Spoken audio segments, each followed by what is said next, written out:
Hey guys, it's Heaven and Nyja, and welcome back to InHerself podcast, where we talk about faith, family, finance, and friendship. So make sure you like, share, comment, and subscribe on all streaming platforms, and make sure you turn your post notifications on to be aware of every time we drop.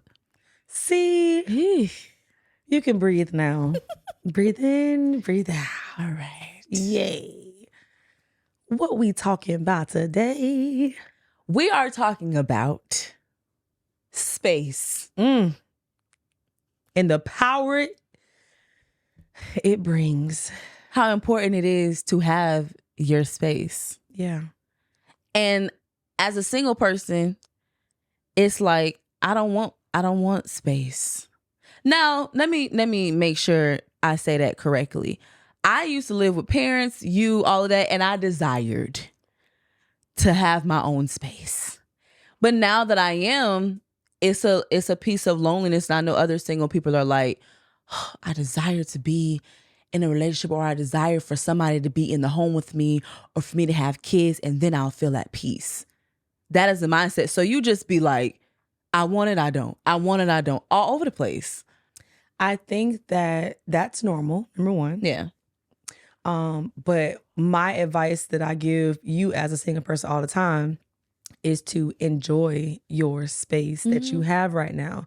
Like, you have the opportunity to jump in and jump out and say, okay, if I want to be around friends, I can do that. I can go over Nye's house. I can go over mama's house. I can go spend time. But when I want to be isolated into myself, guess what? You have a whole woman cave that you can just be you and Fave chilling. But when you get in a relationship and when you have children, you have to create space because it doesn't exist naturally. Yeah. You have to get a man cave. You got to get a she shed. You got to get something, a prayer closet, an office, whatever it is, to just have your one-on-one time with yourself. And it's important to do that. Yeah. But I just think that people aren't content in the season that they're in, because you'll look back when you have children and you have a spouse and be like, dang, I don't have that level of this is the space I can run to. I think at this point I am starting to embrace it, because a lot of my friends, I mean, we getting old. So a lot of people do have spouses and children. It's just what's naturally supposed to happen. But I'd be like, I really get to go home and not have to put nobody to sleep. And you have to, are we done conversing? Are we done hanging out? All right, I got to make sure my children good. They got to go to school. They got to do this. I got to make sure my husband's good. So then I'm like, when do you have time for you? Because you are important too. You know what I've learned is appreciation. I've learned that I tell my children all the time to enjoy being a child, because you have the rest of your life to be an adult. But even when I find myself being like, oh my goodness, like space because of the kids, or because it's business, or because of all these things that's going on, what I've realized is when I talk to older people, they are so appreciative of the time that they did have, because your children are not going to be children all their lives. And so that's what I mean when I say appreciate the season that you're in. If you're in a season of being single, understand that there will be a season when you are married, if that's what your desire is, or to have children, should the Lord see fit, where it's going to be constantly all about the child, all about the relationship, all about you growing in business. We were just talking to our producer before this episode, saying, understanding what your desires are. Yeah. Because granted, you could wait to get married and do all of that stuff, but then the longer you wait to have children, the longer it is going to take for them to hit 18, 20 years old, and you won't have as much time to have grandchildren or great-grandchildren or see them, grow up and evolve, because you waited so long. But you do have the career. Yeah. You do have the finances. You have the ability to, use your youth in your 20s and your 30s to travel and do whatever. So you have to really pick what matters to you the most, but in any capacity, enjoy the season that you're in. You have to. Because if you don't, there will always be, oh, dang, I didn't enjoy my singleness. Then you get 60. Oh, dang, I didn't enjoy the fact that the kids run around the house and I got all of this. It's always, I didn't enjoy. You have to enjoy the season that you're in to get you prepared for the season that you want to be.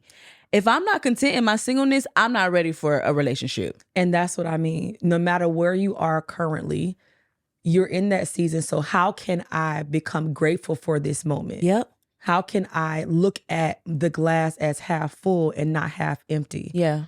We were also talking about it from a merit perspective. So I know in a previous episode, I was stating that if I can do it all over again, I would have waited to have children immediately because of the fact that you lose on opportunities to get to know your spouse, whether for the good or for the bad. And I'm not saying marry, because the reality is we live in a world where people don't always get married and then have children. Mm-hmm. They get in a relationship, they date for a little bit, maybe a couple years or so, shorter than that, and then they immediately start having kids. And then they get married, whatever that protocol is for your life. But nevertheless, the focus stops being here. So you can say, okay, it's Friday. Let's go downtown. Let's go to California. Let's travel. Let's do all these things, movie, date night, whatever it is. But when you start having kids, it's no longer about here 100%. You got to split that time with the child. Yeah. And I think people look at me crazy, or have been. They don't do that much so anymore, because I am firm on my desire. And I use the word desire because anything can happen.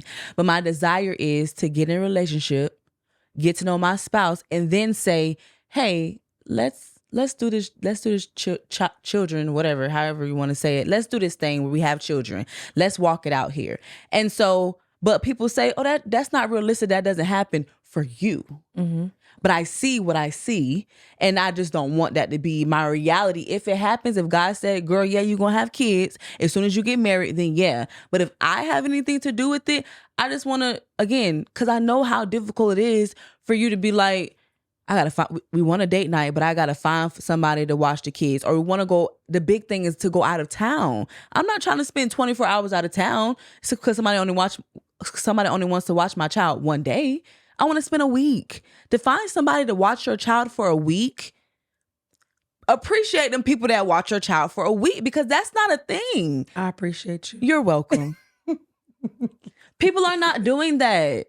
They're just not doing that, because these are not my kids and I don't have to. Yeah. But I look at it as I would want somebody to do that for me. Mm-hmm. And she's asked me to watch her kids one time out of the 365 days, plus late in the midnight hours, plus you got to pick them up from school early. Like, yes, these are your children and your responsibility, but it takes a village. Yes, it does. We are so excited to officially announce that we have launched our Patreon. By signing up, you will become a member of our InHerSelf community. You'll receive exclusive access to our content that is only available to our Patreons, such as behind the scenes, live discussions, and Discord. But most importantly, first dibs on new merch. To register, visit our link tree in the bio or the description below. See you at the circle. So if I say, okay, bet, even randomly, I'm like, bro, I'll take them, because do something. But what I will say is, when you had to step in as a super aunt in that moment to watch my kids throughout that week, when you did send them home, you appreciated your space. You going home, and I love it here. And that's what I'm trying to drill is that you had the option and the opportunity to say, this is only for a week. Yes. And I get to ship you back home to where you go. And I get to be in my humble abode, just doing nothing, absolutely all day long. And so I choose to, which is the importance of what I'm saying. If you're single and you have the opportunity to do so, embrace that moment. Yeah. And if you are married, or if you are single with children and you don't have a space, you need to create that space, whether it be your garage, whether it be your loft, whether it be your extra room, whether you get a shed in the back, whether you have a closet. I don't turn my closet into a prayer closet where I go and I meditate and I pray and I read and I recenter myself, because it is important in stillness, in quietness, whether it's doing puzzles, whether it's drawing, whether it's journaling. Find something that is your release. Yeah. It could be, we talked about, it could be your car. Literally, baby, that car is anointed. I take a good nap in that car. I read in that car. I praise in that car. I will sit in the car for hours. Yeah. And I still live by myself, but my home it's an apartment. So I don't have a room that I can go. My living room is a living room, and it's that where I work at. Mm-hmm. My room is where I go to sleep at. So sometimes I will be in my house and I say, I got to go to the car for relief. I got to for a second. So I've had some of my greatest breakthroughs, powerful moments in the car. Mm-hmm. Like crying out to the Lord, just sitting, being happy, being grateful, just a lot of moments in the car. For whatever reason, I feel safe there. And I'm not even saying driving or like sitting at the beach. I mean, literally sitting outside my house, outside the townhouse where we stayed there, with the car off, windows up, maybe or cracked a little bit, and the seat laid back just slightly, and just, it was peace in the car. There's nobody bothering, yelling, screaming, crying, no phones ringing. It's just calmness. Because you know when you open a door, and this goes for singleness and people that have children in relationships, when you get to your destination, like driving from work to home, that's your space to be.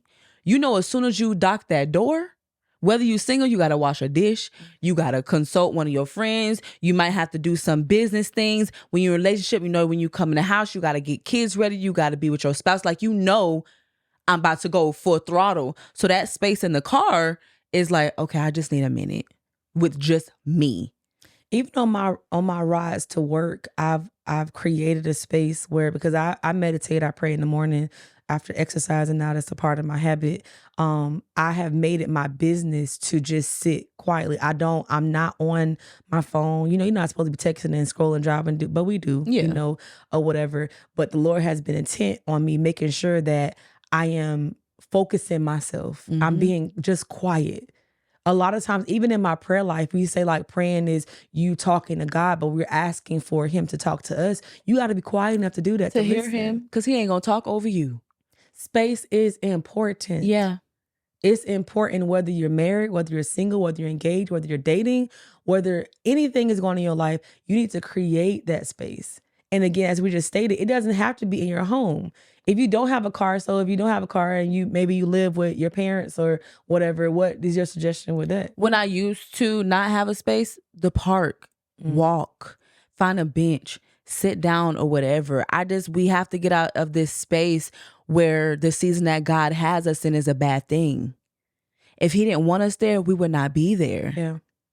If you're supposed to be single and enjoy that. Because when it's time for him to shift you into being married and being kids, you got to go full throttle. When it's time for him to say, all right, your kids are an adult, now it's just you and your husband in that space, enjoy that too. Because we can't keep doing the cycle of what if, or, oh my gosh, maybe if I would have had my children later, I would have been here, da-da-da. Enjoy where you are. You will get a season where you are just by yourself. You will. It's inevitable. Yeah. You will. But we have to get out of the mindset of, oh, woe, it's me. I'm in this season of can't do. Because there was a season where you could do, but you didn't enjoy it. So it went by so fast, you didn't even realize you had it. You know what, you saying that reminds me of my dad, because now that he's in a season of, you know, again, being older, where he's retired, not doing anything with that capacity, he often finds himself saying that he's lonely. And I attribute that to being like, as I was growing up, my mom is the one who pretty much raised me, but I do recall situations and times where I would call and, you know, he was always working or not available or whatever. And now, you know, time goes on. Now I have a family, my siblings have families and working and taking care of whatever. It's like, well, now you desired that and you had that and you didn't appreciate it. So that's why I'm saying, no matter the season that you're in, if you have children or a child or a dog, it don't matter. Find what you can appreciate about it. It's not the worst thing in the world. Right. It may feel like it. It may seem like it. If you have a child or you have 3 and they're like, they bad, they got ADHD, they got this, they always da. But do you know how many people just trying to have one? That's it. Do you know how many people who are 50 and never was married and desired to be and don't know why? That just was the luck of the draw. Yep. So appreciation goes a long way. Number one, when you appreciate what God has given you, thank you, Lord. I was reminded earlier this week, because I was always the one, okay, I want a new car. We got to get a bigger house. We wanted this. And the Lord just set me down one day and said, can you just appreciate what you already have? Because what you are in right now, you prayed for 2 years ago. Yeah. You prayed for this thing 4 years ago and you're living in it now. And now you want something else. But how have you just decorate? Yes. Remodel, redo, refresh. I'm listening to Pastor Mike Todd's his new sermon fresh fruit. And it's just changing your perspective on what you already have. God sometimes doesn't desire to give you new. He just wants you to change your mindset of what you have right now. That's it. How can you refresh in the life that you already have and embrace it and own it? The vision that he's giving you, it's not a new house. It's just freshening up the house that I have. It's not a new car. It's appreciating the one that I already have. Because reality is, I don't want a new mortgage. Hello. I don't want a new car note. I don't want new children. Imagine wanting new things and you're not appreciating what you've already done. You don't care. Like, it's like, okay, well, whatever. I'm supposed to have this, so I'm just going to treat it like this.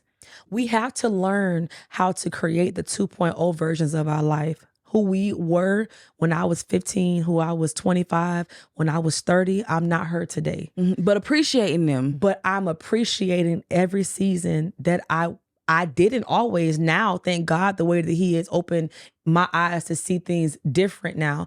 I appreciate where I am currently. Is it everything I want it to be?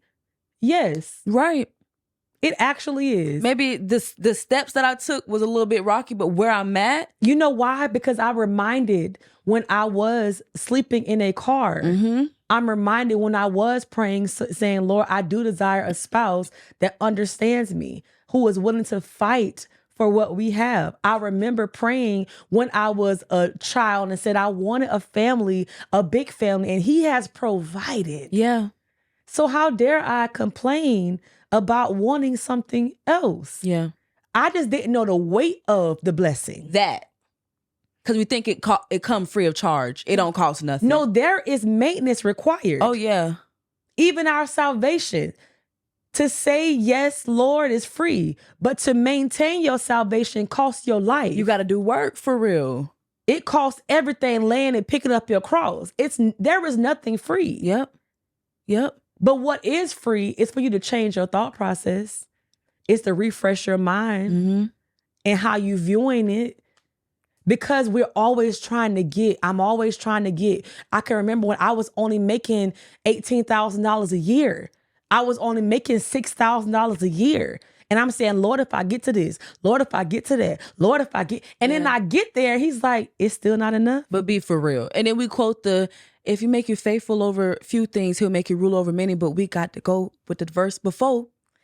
He says, well done. That means you did a good job. That means you passed that test. God is not going to continue to say here, and you ain't done what you're supposed to do in that season.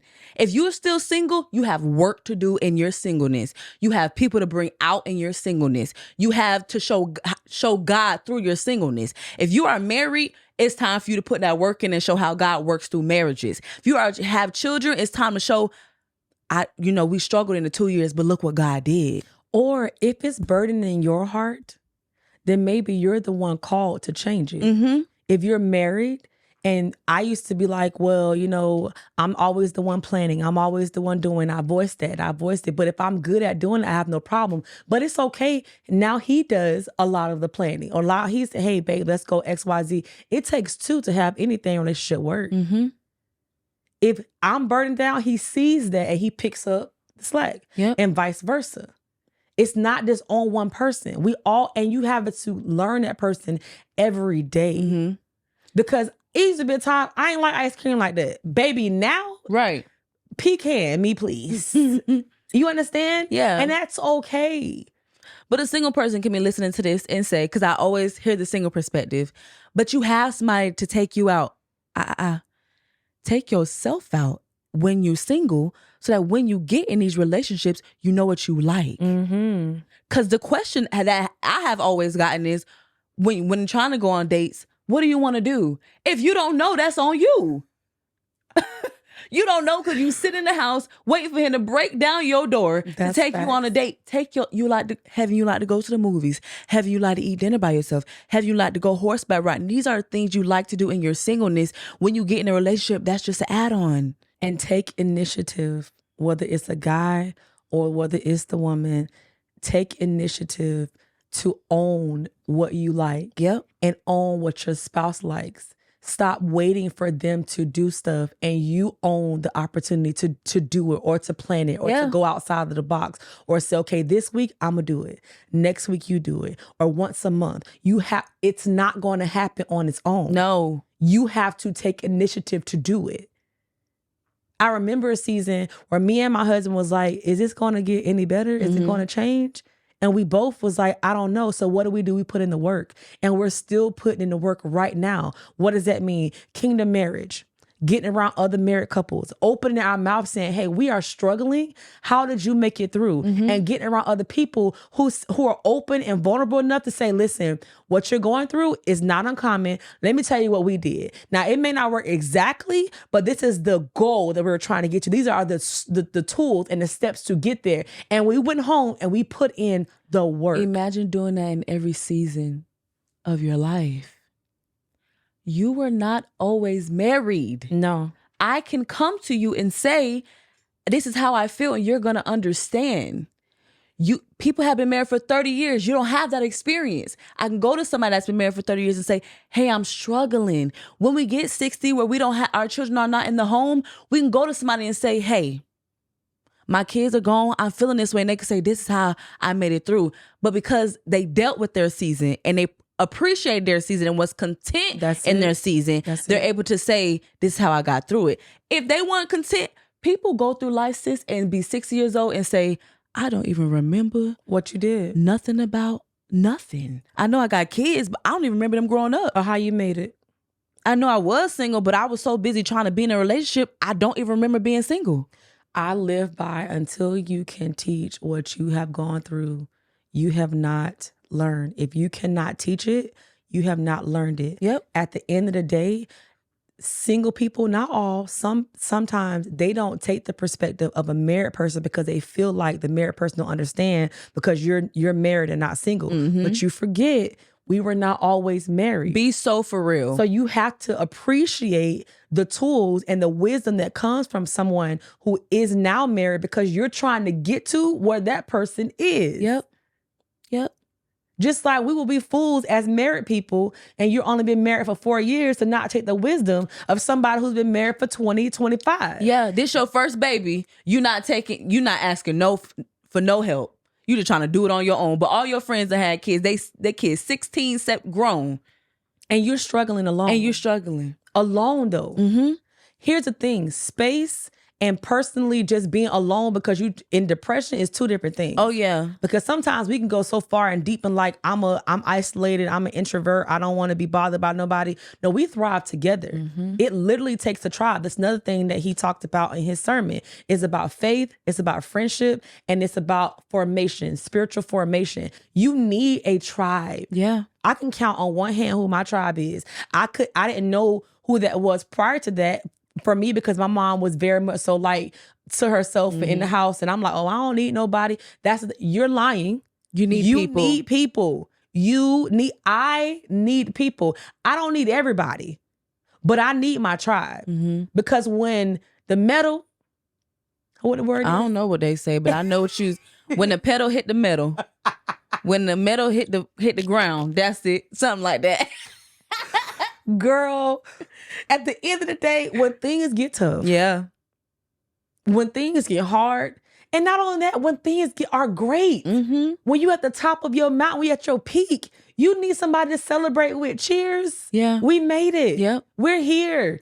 I remember when I went through and now we're not. I remember when I was struggling, you were there from then to now. Let's celebrate. It's not always bad. It's not always woe is me. You have very, very proud moments. And if it's just you, what did you do this for? Right. Or friends or a tribe that understands I needed the single moment or the moment, my space. That's what I'm looking for. I needed that space. Or hey, so I could see something is not something. If you have children or whatever, I could see you not your 1,000% self right now. So let me give you a moment to have your space. When you're around people that know you, that's what it is. You need that moment, sis. You need that second, bro, to take your space, to have even if you don't have a closet. Hey, I'm going to take your kids real quick. We're going to do something. Just have your moment. Or your spouse. Hey, baby, I see that you're not your headspace is not good, I'm gonna take the kids and just have your space. If you don't have an actual door to close, use a house, use a car, but you have a tribe around you that knows you need that time. Yeah. Because I hear a lot of married people, and I do get it. I hear a lot of married people say that they don't, they're not around other single people because they don't understand. Yeah. I challenge that a little bit, not all the time, but just in the capacity of sometimes it's okay to have single friends and you're married. Let me clarify what I'm about to say. The reason being, because you just spoke about it and said, if you know your friend and she is married and their marriage is going through, because of the fact that you are single, you're able to step in and say, hey, I got the kids this weekend. Y'all go ahead, just spend time together, because I see what y'all going through and I want this to work. And so because of that, as a friend, I'm talking about authentic friendship. I'm not saying the one who, because everybody in my house, she gonna be talking about being in my house. And I've heard horror stories of single people. And that's y'all story. And that's your story. I promise it is. And I'm not discounting it at all. But I am saying balance. And sometimes it's okay, because that single person gets to glean and vice versa. And when they do get married, they have a hope. Exactly. That it can work out. Or remember that time when you were single, you took the kids, man, our marriage was about to break. But we had that time to get it together, to function. Now you married, sis, and now we in a good space. It's not perfect, but let me take your kids, because now you need a moment. Mm-hmm. That's what I mean. Yes. Because Heaven will not be single for long, but I know that I can be like, sis, I remember in the space you were. I'm feeling like I'm here now. Yep. And I got you. Right. Yep. Right. And let's be honest. I knew you when you were single. So imagine you saying, all right, I'm good. Be so for real.